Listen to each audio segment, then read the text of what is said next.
নমস্কার বন্ধুরা, আপনারা কেমন আছেন? অনেক দিন পর আমি আমার আর একটা ব্লগ ভিডিও দিচ্ছি। কেন এত গ্যাপ করে ব্লগ ভিডিও দিচ্ছি সেটা তো আপনাদের আমি একটি মিনি ব্লগের মাধ্যমে জানিয়ে দিয়েছি। যাই হোক, আমি মিঠু, আর মিঠুস কর্নার ব্লগ থেকে আরও একটি নতুন ব্লগে আপনাদের অনেক অনেক স্বাগত। আপনারা কেমন আছেন অবশ্যই কিন্তু আমাকে কমেন্টে জানাবেন। আর আমরা আছি মোটামুটি, মানে আগের তুলনায় ভালোই আছি। আপনাদের তো আগেই আমি জানিয়েছি যে আমার শাশুড়ি প্রায় 2 মাস হলো অসুস্থ, যদিও আগের থেকে এখন অনেকটাই সুস্থ আছে, তাই মনটা একটু ভালো আছে। কিন্তু এই অসুস্থতার জন্যই আমি আর আপনাদের ঠিক মতন ভিডিও দিতেই পারছি না। জানেন তো, একটু সময় পাচ্ছি না। এই সেন্টার যেতে হয়, বাড়ির কাজকর্ম তো আগাগোড়াই আমি একাই করি, যাই হোক সমস্ত কিছু করতে হয়।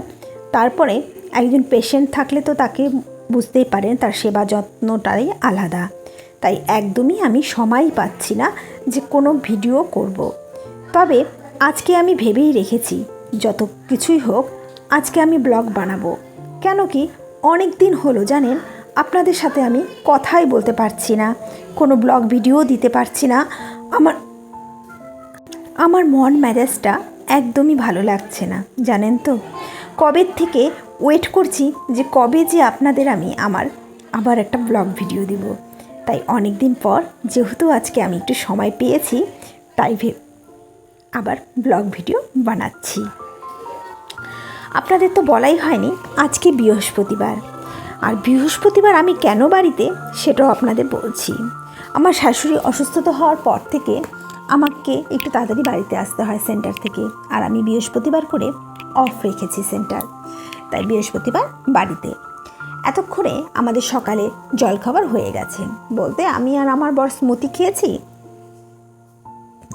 আর আমার শাশুড়ি খেয়েছে রুটি সবজি।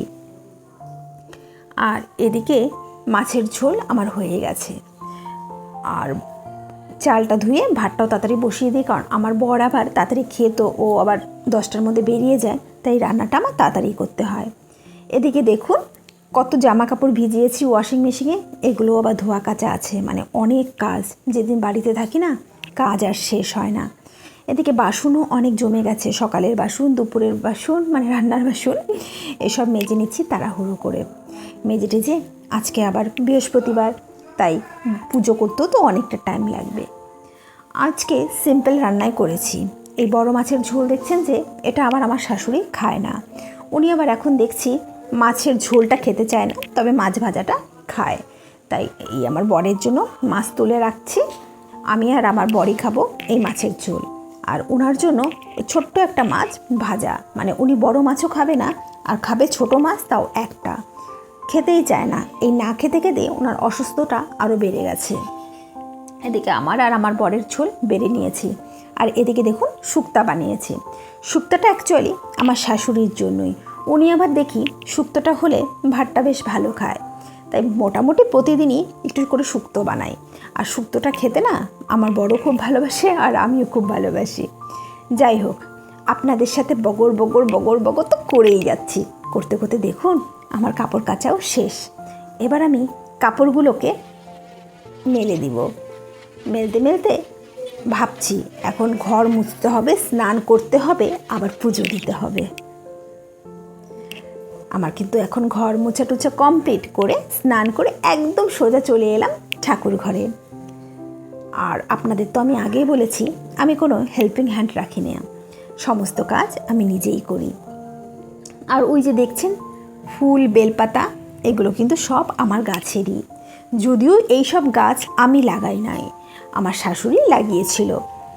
আর গাছের প্রতি আমার খুব একটা ইন্টারেস্ট ছিল না, কিন্তু মানে এখন কি হয়েছে বলুন তো, এখন আমার শাশুড়ির অসুস্থতা হওয়ার পর থেকে গাছগুলোকে আমি পরিচর্যা করছি। তো সকাল বিকাল আমি জল দিই, চা পাতার সার দিই, সবজির চোচা দিই, এইসব দিতে দিতে গাছগুলিকে কখন যেন আমি খুব ভালোবেসে ফেলেছি। কি করে বুঝলাম এত ভালোবেসেছি, তাহলে বলি। জানেন তো, মাঝে খুব রোদ যদি ওঠে, কোনো গাছে দেখি যদি টবের মধ্যে একটুখানি মানে নিস্তেজ হয়ে পড়ে, কি যে মায়া লাগে কি বলবো। তখনই ভাবি হয়তো গাছগুলোকেও আমি ভীষণ ভালোবেসে ফেলেছি। ওর জন্য যাই হোক, যখন একটু সবজির চোচা হোক, কোনো ফলের চোচা, সঙ্গে সঙ্গে গিয়ে গাছের গোড়ায় দিই, জানি তাতে গাছে ফুল হয় ভালো। আমার পুজো শুরু করে দিয়েছি। আজকে যেহেতু বৃহস্পতিবার, তাই বৃহস্পতিবারে ধান, দুব্ব, বেলপাতা, তুলসী পাতা সব কিছু জোগাড় করে ঘট বসিয়ে মা লক্ষ্মীর আরাধনা করবো এখন।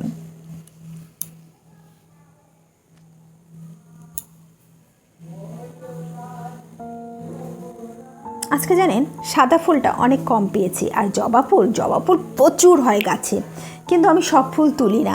আমার যতটুকু দরকার আমি ঠিক ততটুকুই তুলি, তাড়াহুড়ো করে যতটুকু পারি। এই ফুল বেলপাতা আগে আমার শাশুড়ি তুলে রাখতো, কিন্তু এখন তো উনি অসুস্থ, তাই উনি পারে না, আমাকেই তুলে রাখতে হয়।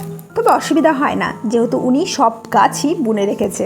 উনি গাছকে ভীষণ ভালোবাসে, কিন্তু এমনই ভাগ্য এখন উনি ছাদে যাওয়া ওনার একেবারেই নিষেধ।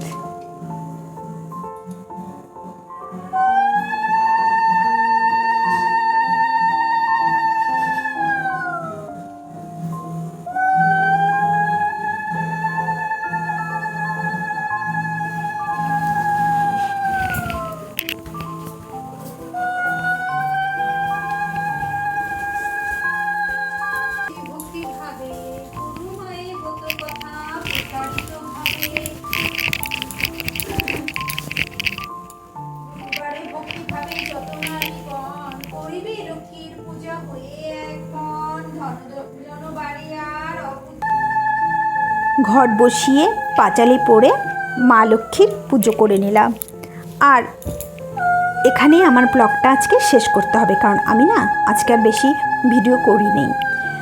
এখন থেকে আমি চেষ্টা করব সপ্তাহে একটা হলেও ভিডিও দেবার, ছোট হোক তবুও দিব।